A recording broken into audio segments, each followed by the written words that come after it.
Olá pessoal, tudo bem? Me chamo Hugo Carpanês, sou CEO da Inup Contabilidade. Primeiramente, gostaria de agradecer a presença de vocês. Então, estou aqui hoje mais para aprender, né, com o conhecimento de cada um e vou começar fazendo a apresentação, beleza?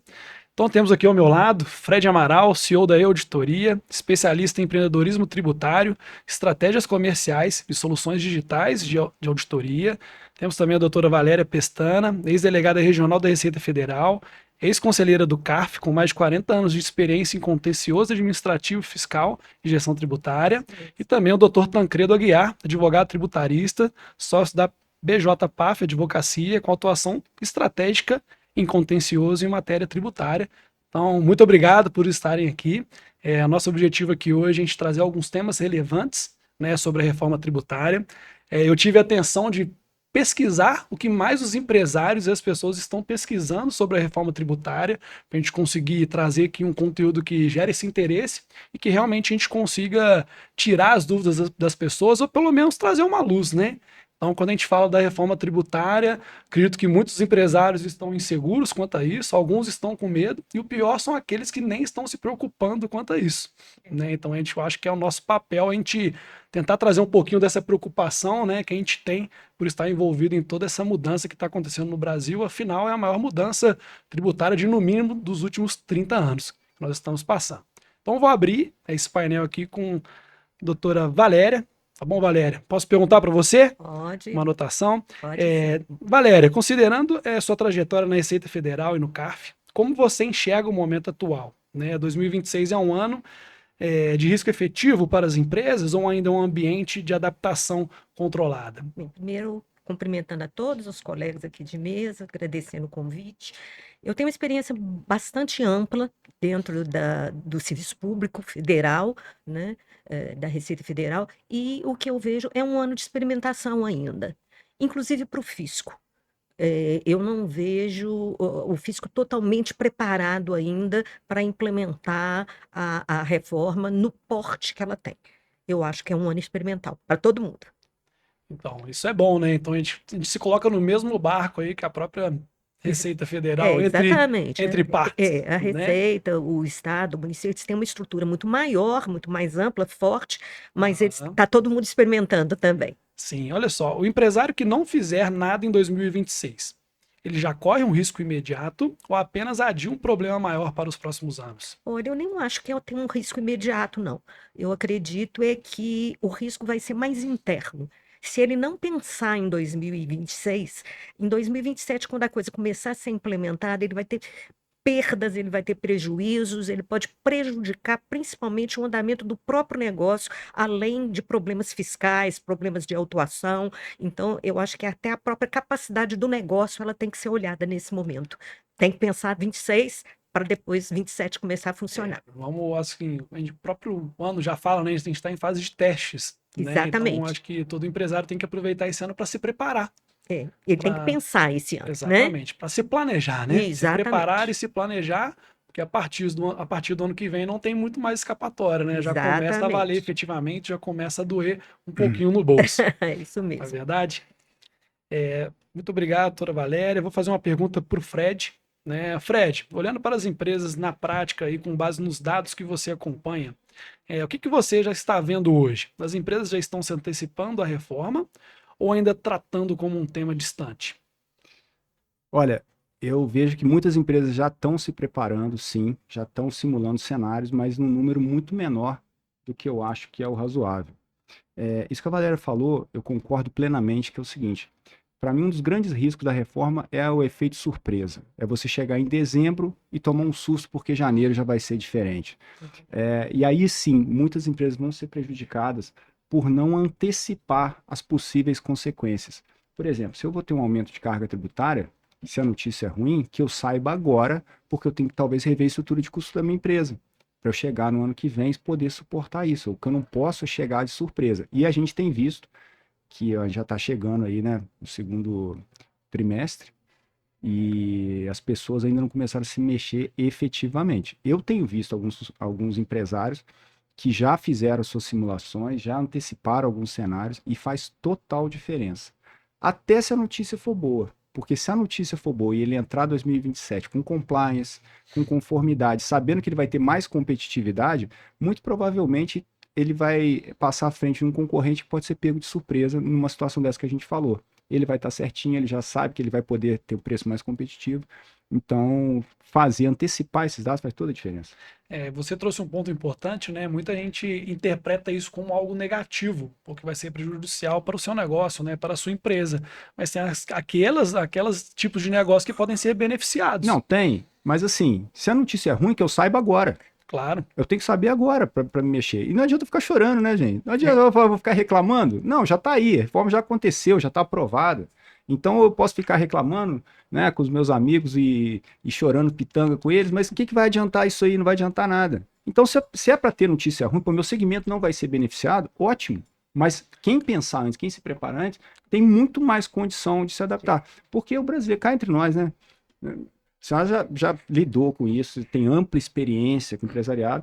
A gente sobrevive a situações muito difíceis e o brasileiro tem alta adaptabilidade nos meios. Muito, ele consegue. Então, assim, não acho que vai ser dificuldade essa questão da reforma, que o brasileiro vai dar um jeito de se adaptar.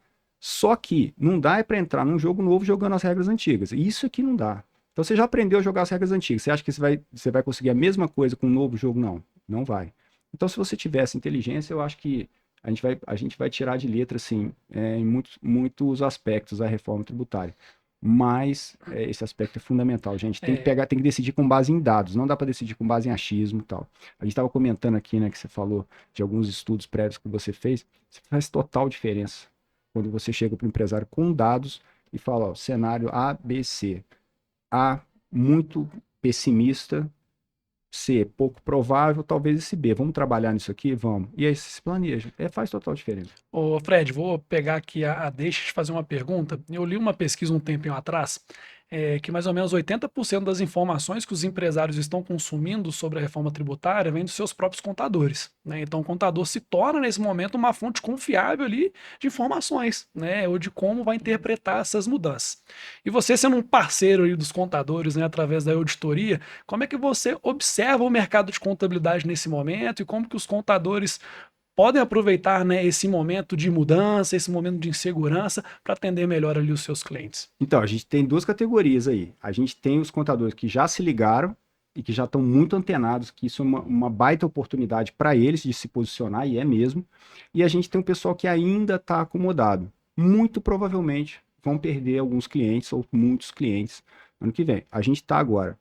Em setembro, nós vamos ter que fazer uma opção no Simples Nacional. Nós vamos recolher CBS dentro do DAS ou fora do DAS. Isso.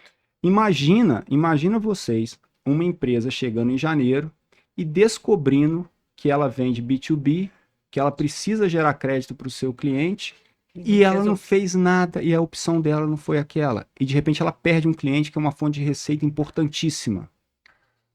É uma situação muito grave.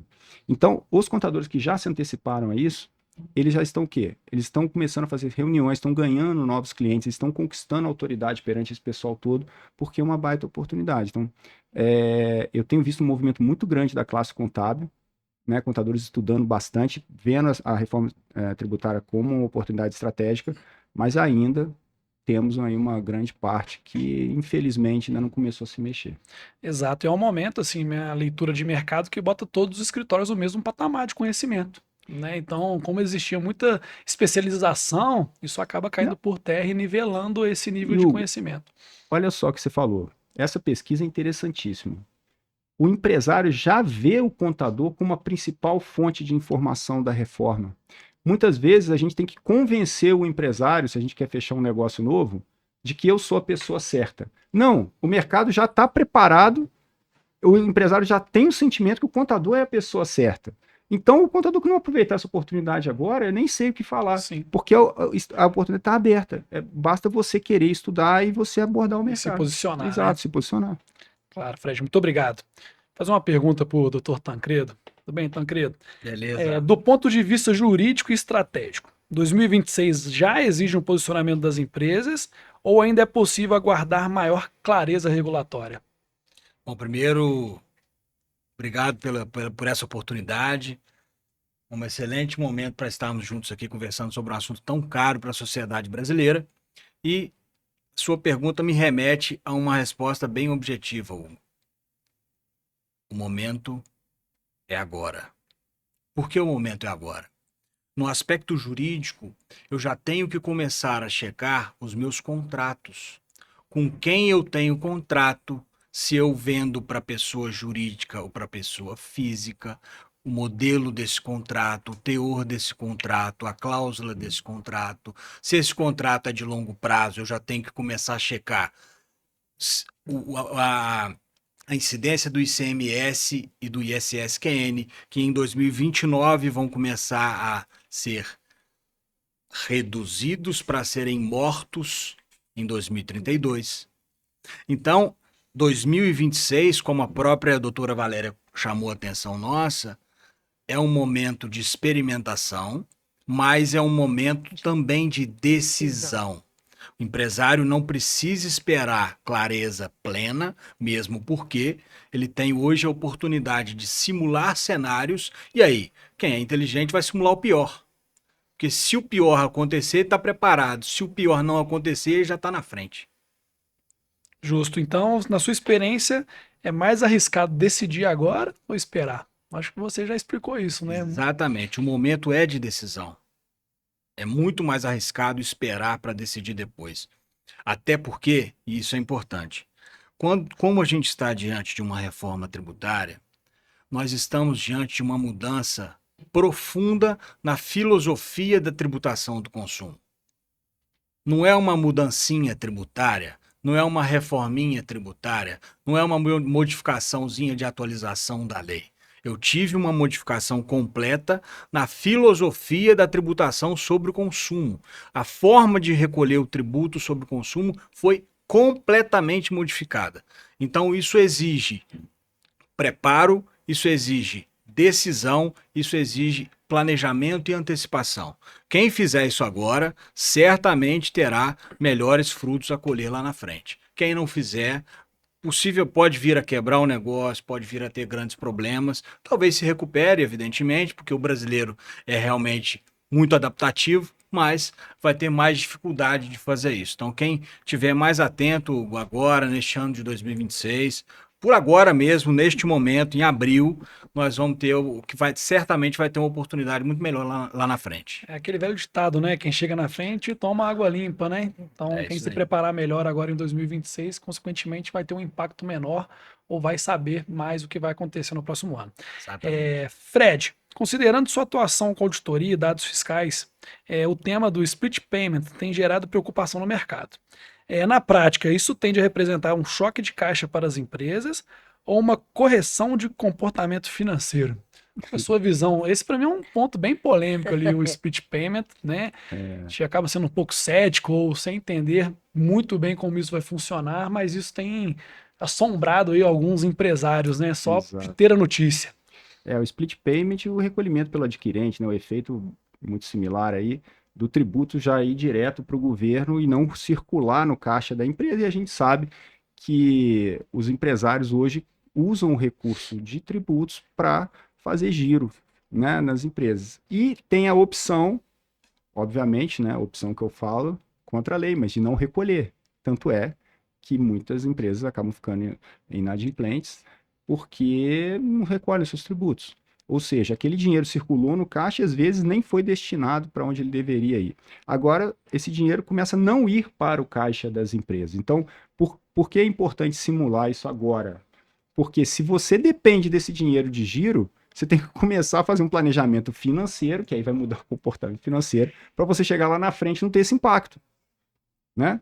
Porque imagina, eu repito, para mim o grande dano dessas empresas é o efeito surpresa, é a mudança abrupta. Essa mudança abrupta, ela acaba prejudicando demais o empresário.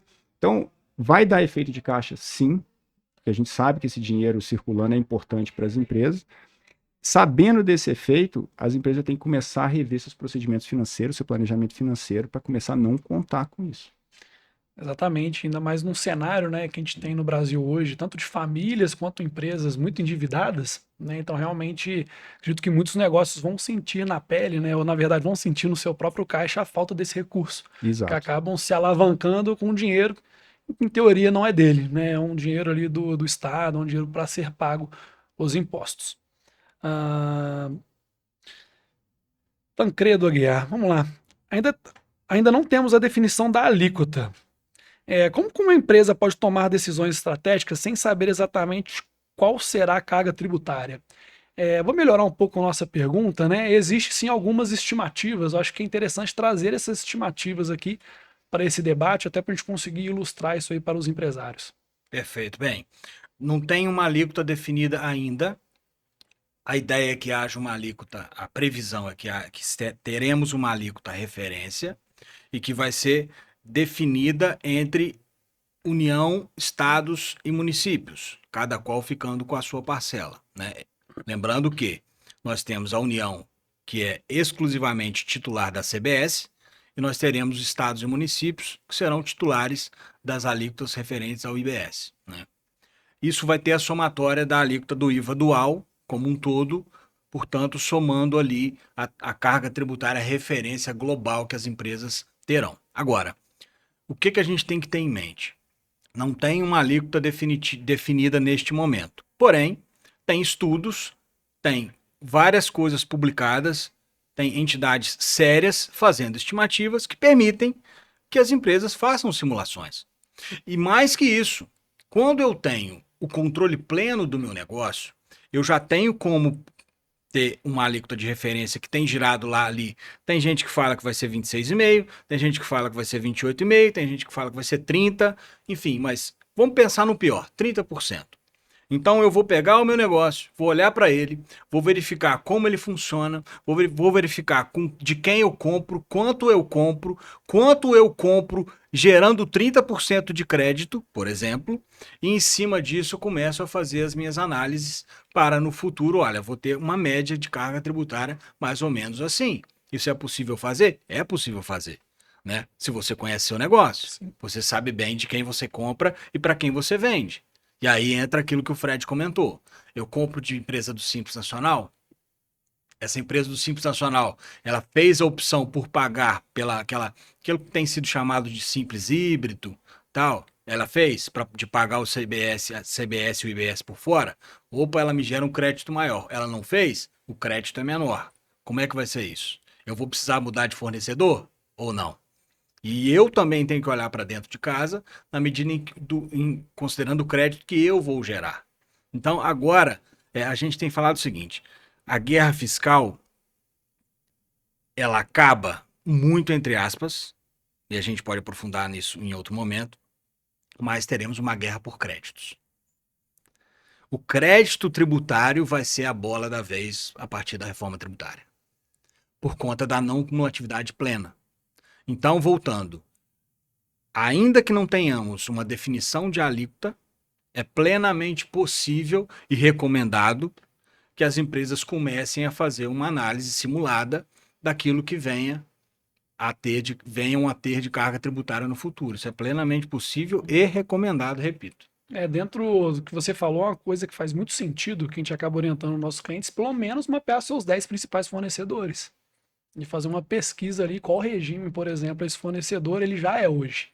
Seja para começar a fazer novas negociações, seja para renegociar um contrato, e até mesmo expor essa sua necessidade ali ao seu fornecedor, né? E é a mesma conversa que a gente tem que ter também com o seu cliente. Quem são os seus principais clientes? Principalmente quando você atende ali o B2B, atende outras empresas. Quem que é o seu principal cliente? Qual que é a regra que ele vai adotar a partir do próximo ano? Exato. Ele vai ter essa necessidade de crédito ou não?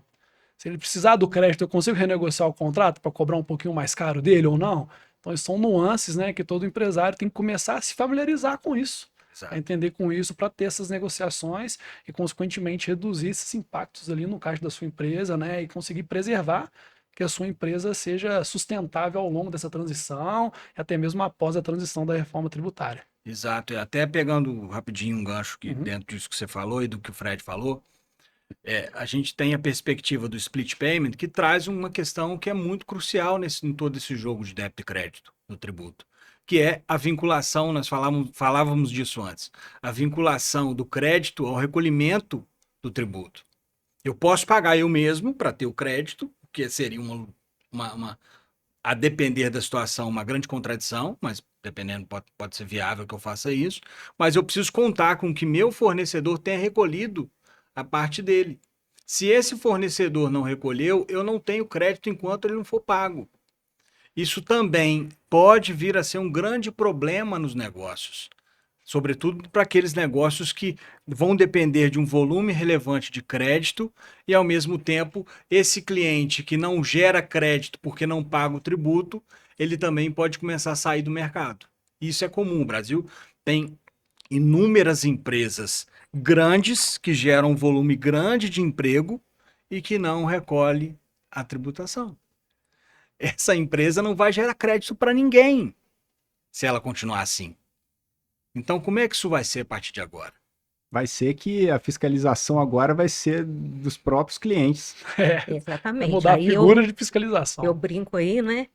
Primeiro, eu construí um raciocínio aqui, ouvindo dois profissionais da contabilidade, o doutor Tancredo, que é da área jurídica, eu que hoje estou na consultoria e vim do serviço público, a gente fala em reforma, mas na realidade não é uma reforma tributária, é uma reforma muito mais ampla, é uma reforma na filosofia de negócio, de administração, de fluxo de caixa, uma coisa muito grande. Então, por isso que é um ano de se pensar, de se buscar orientação precisa, do profissional competente, dedicado, estudioso, para você poder tomar a decisão. Porque existe até esse aspecto que o Fred estava falando e que o doutor Tancredo antes levantou. Para eu aproveitar um crédito, eu dependo que o meu fornecedor tenha pago o tributo. Ora, gente, eu vim da Receita Federal, eu estou transferindo uma atividade de fiscalização para o contribuinte, não é? Então, isso aí eu não vejo, e assim, acho também que todos têm que se preparar muito tecnicamente, e sob o ponto de vista de sistemas, de tecnologia, porque a gente sabe que o serviço público, principalmente a União Federal, ela está amplamente amparada numa tecnologia de ponta, num cruzamento imenso de informações, as coisas vão ser muito fáceis de ser extraídas daquilo que está acontecendo, Sim. né? Então, é uma mudança, não, eu volto a afirmar, não é uma reforma de tributo, é uma reforma de ambiente negocial, de institucional dentro do país. E aí, já colocando até um pouquinho, antecipando, talvez chamando nossos colegas aqui, acredito que a gente vai ter alguns problemas, judicializações, né? O que você antes falou aí de esperar a normatização, não tem como, você tem que tomar decisão agora, né? E depois, se for o caso. Então, é o que eu vejo. Eu vi, assim, exatamente isso Tá aqui, um certo. perfil muito mais amplo. Galera, eu vou aproveitar a sua fala e te fazer uma pergunta Tá. também, né? Muito se ouve falando sobre possibilidades de aumento da carga tributária efetiva total, né? Eu queria saber a sua opinião, se realmente vai acontecer um aumento dessa carga tributária total, efetiva, ou se vai acontecer uma redistribuição entre os setores, né? Muitos se estudam ali de setores que possam ser beneficiados, de setores que podem ser prejudicados, como o de serviço, por exemplo, nas novas regras. Qual que é a sua visão sobre isso? A minha visão é exatamente essa. Ela não é uma coisa que vai equilibrar, botar todo mundo no mesmo. Os contribuintes vão ter tratamentos diferenciados, né? E eu, particularmente, vejo o setor de serviços com bastante problemas aí em termos de carga tributária. E, de um modo geral, eu acho que vai haver um aumento de carga. À medida, até que, como vocês falaram no split payment, o Fred falou aqui, antes o dinheiro do tributo circulava no caixa da empresa, depois ela pagava, alguns até não pagavam, né? Não pagavam e se transformavam em devedores contumados, que hoje vão ser punidos aí pela lei, mas o que acontece? Só aí, de não ter mais, de ser aquele débito direto, né, com split payment, eu acho que isso aí vai mudar a forma da condução do negócio. Sim. E a questão do crédito também. Tudo praticamente é crédito. Então a empresa tem que estar preparada, se é simples ou não, vou gerar crédito ou não, vou pagar, vou ter. Como que eu vou olhar se o meu fornecedor pagou? Como é que eu vou fazer? Eu estou fazendo uma análise de quem já trabalhou do outro lado e que tinha essas informações no cruzamento de tudo. Agora, como que eu individualmente vou olhar? né? Então é o que o Fred falou, Tancredo, a gente está transferindo aí de uma certa forma, a gente está transferindo uma atribuição da fiscalização. Você imagina o empresário ligando pro advogado dele, falando: olha, não tem jeito. Tem que notificar a empresa do João. Nosso relacionamento é fantástico. Mas você tem que fazer uma notificação pro João pagar o imposto, senão a gente não tem crédito. Você imagina isso no ambiente de negócio. Pensa. É o que a reforma trouxe. Sim. E o que eu acho que vai acontecer muito. A perspectiva de conformidade fiscal da Isso. reforma é essa. Exato. O que eu acho que vai acontecer muito, e você falou muito bem de revisão de contrato, é a prática cada vez mais comum do recolhimento pelo adquirente, que a Lei Complementar 214 traz essa previsão, e eu acredito que é muito salutar que você coloque isso em contrato mesmo, porque ali você já garante o seu crédito na fonte, né? Você não vai deixar o dinheiro circular para o seu fornecedor para ver se ele paga. Não, já paga o tributo de uma vez e paga e deu a parte dele. Quer dizer, eu acho uma coisa altamente aconselhável hoje em dia. Sim. E aí os negócios que hoje são estruturados e são viáveis por práticas de sonegação, esses têm que se rever mesmo, Sem porque dúvida. esses aí já não vão ter vida muito longa a partir do ano que vem.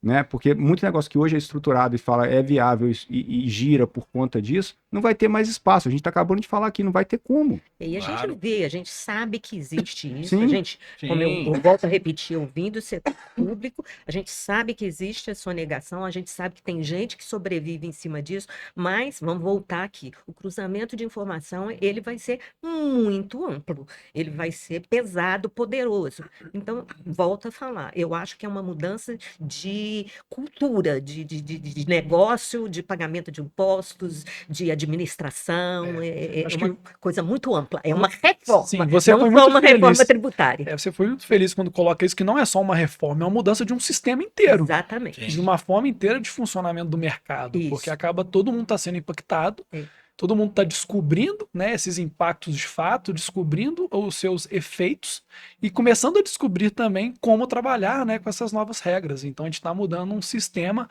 inteiro, né? Então isso a gente vai ter que acompanhar as cenas ali dos próximos capítulos, exatamente. Eu tenho uns dados interessantes aqui que eu costumo levar em palestra, que circulou na mídia que o sistema vai ser 150 vezes maior que o do Pix, né? Vocês viram essa notícia, o sistema da reforma. Na verdade, não é bem isso, mas ele vai suportar um volume maior que o Pix e o ROC, né, que é aquele registro de operações de consumo que vai ser mandado, é um arquivo 156 vezes maior que um arquivo Pix. Então, é um sistema que está preparado para rodar mais volume com arquivos 156 vezes maiores, né?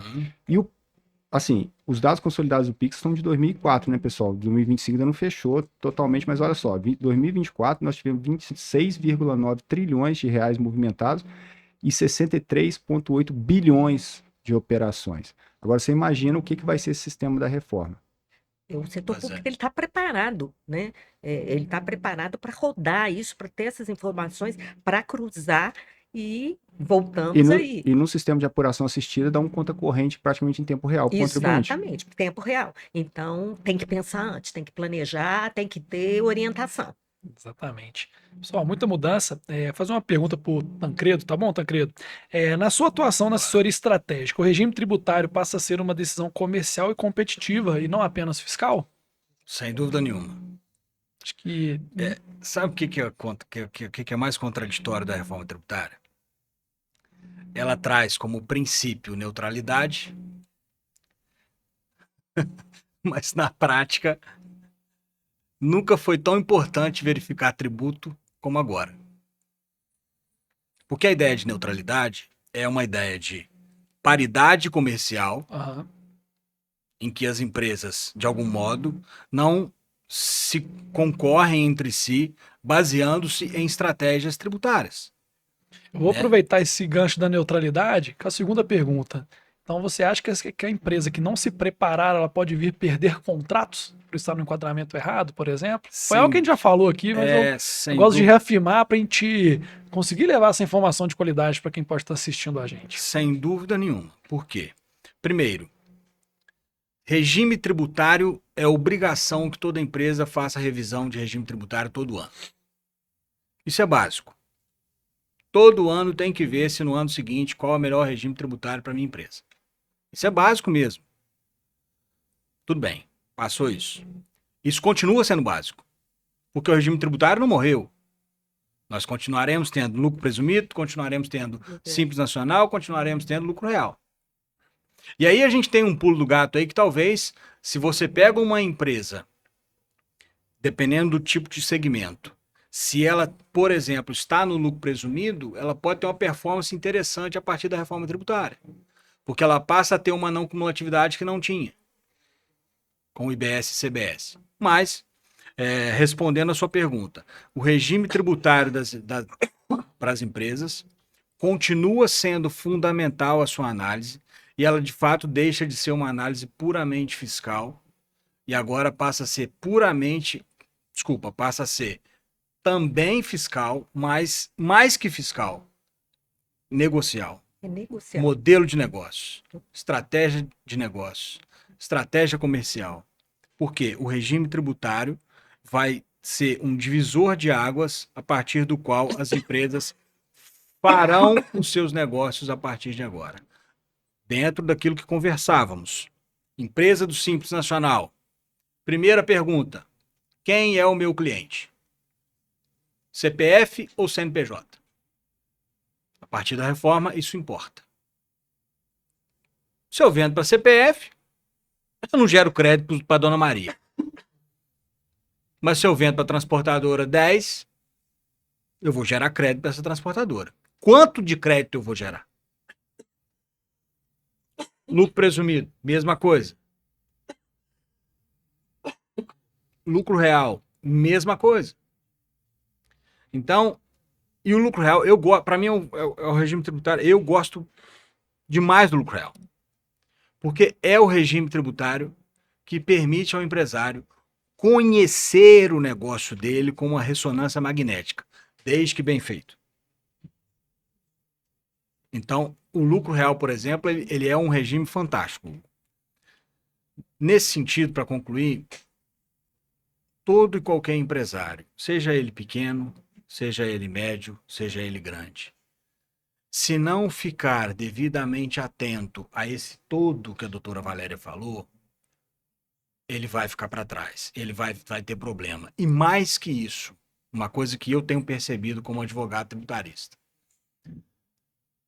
a figura do contador, ela passa a ser uma figura que, além de fundamental para as empresas, é essencial.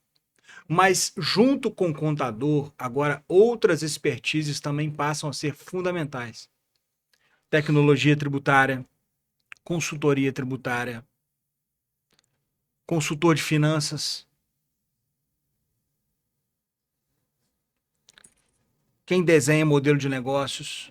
Porque às vezes o empresário é um puto empresário, não sabe fazer isso.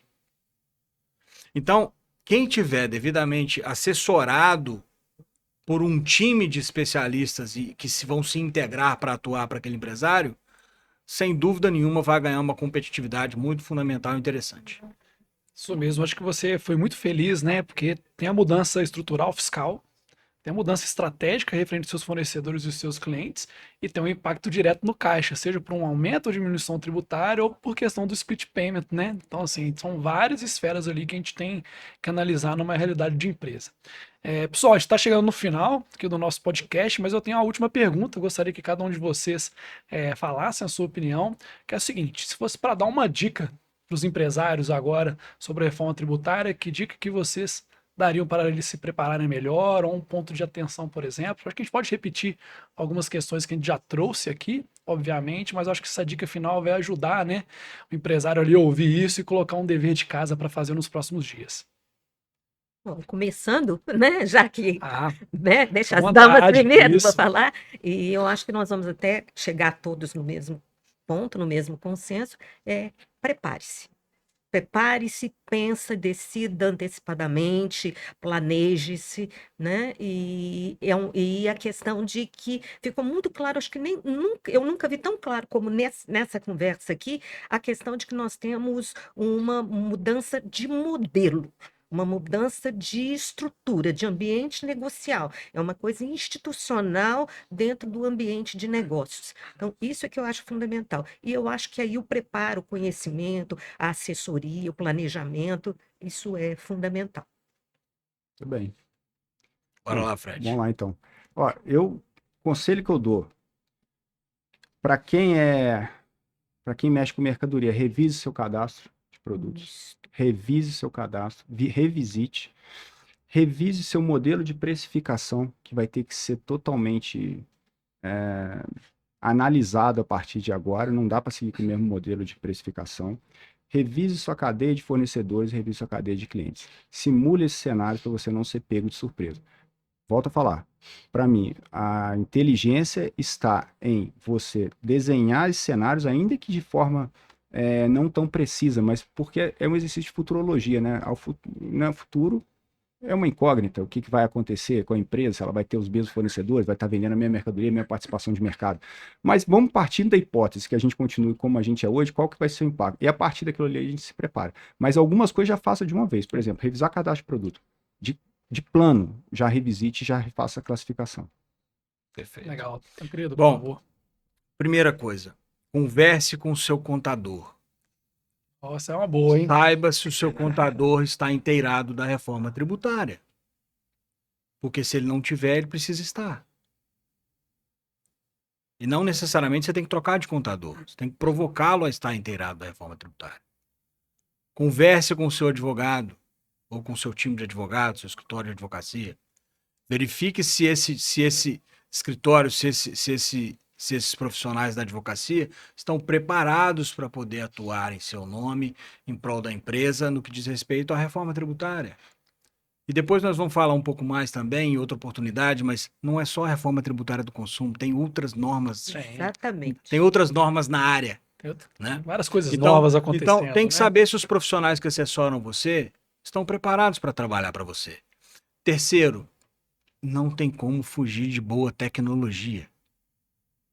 Não tem como. O seu RP tem que estar parametrizado com a reforma tributária. Tem que saber até se o seu contador tem bons softwares com ele para poder prestar um bom serviço contábil para você. Então, acho que isso é muito pragmático para saber, para o empresário olhar ao seu redor e saber, olha, eu estou bem assessorado. Ou não. E eu tenho que mexer nisso. Sim. E lembrar Importante. que, né, nós falamos muito na parte, que é a primeira parte da reforma, que é a alteração na tributação do consumo. Sim. Mas como tanto o Fred quanto o Tancredo falaram, nós temos outras coisas aí. Nós temos a Sim. parte patrimonial, que vai a tributação sobre a área patrimonial, a tributação sobre o imposto de renda, né? Então nós vamos ter muitas e muitas outras mudanças amplas e tão significativas quanto essas que nós discutimos um pouquinho mais a fundo aqui hoje. Então acho que isso é que é fundamental. Não, exatamente. Obrigado pela aula de vocês. Obrigada. Saio daqui com muito mais conhecimento e clareza também, né? Acho que todos nós aqui somos estudiosos, né, sobre essas mudanças. A gente tenta levar isso para os nossos clientes, para os usuários do software do Fred, por exemplo, também todas as novidades, tudo que eles precisam fazer para se preparar, para se planejar. E realmente nós, como profissionais, né, envolvidos ali com a parte contábil, com a parte fiscal, com a parte jurídica, a gente tem que levar essas ferramentas, levar esse conhecimento para quem realmente está sendo impactado lá na ponta, né? Então, assim, a gente tem que ajudar o empreendedorismo do Brasil se aproveitar ao máximo possível dessa reforma, dessa mudança de sistema e que os negócios deixem de fechar, né? De dar errado por conta de falta de conhecimento. Beleza, pessoal? Muito obrigado pela presença. Eu que agradeço. Obrigada a todos. Beleza.